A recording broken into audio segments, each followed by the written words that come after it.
Halo Ibu Menteri Tenaga Kerja yang terhormat.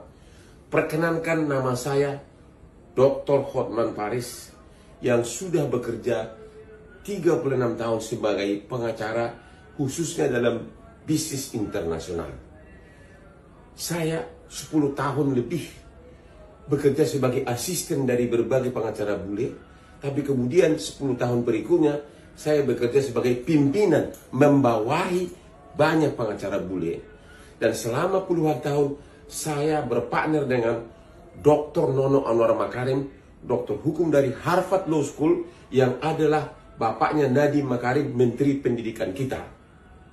Dan kemudian saya bertahun-tahun bekerja sebagai lawyer di kantor pengacara terbesar di Australia, Sydney, yang jumlah pengacaranya 700 orang. Inti pokoknya adalah Ibu Menteri, dalam membuat peraturan harus dipikirkan nalar abstraksi hukum dan keadilan. Coba renungkan, si buruh, si pekerja yang bekerja 10 tahun,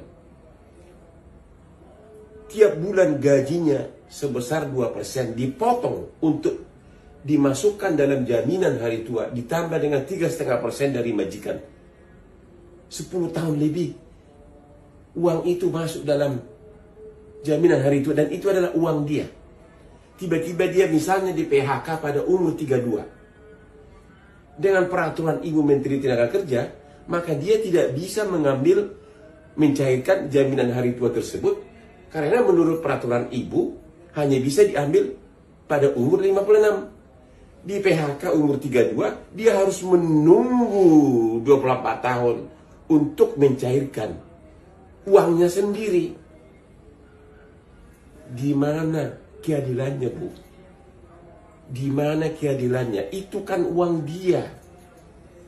Dan peraturan menteri sebelumnya sejak 2015 sudah mengatakan berbeda dengan peraturan Ibu.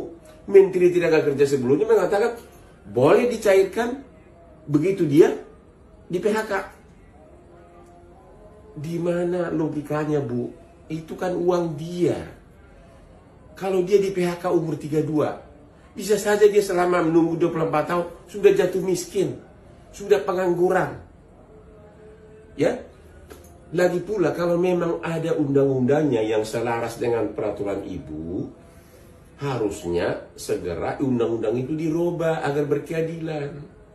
Karena dari segi abstraksi hukum manapun, dari segi nalar hukum apapun, tidak ada alasan untuk menahan uang orang lain yang adalah keringat dari si buruh.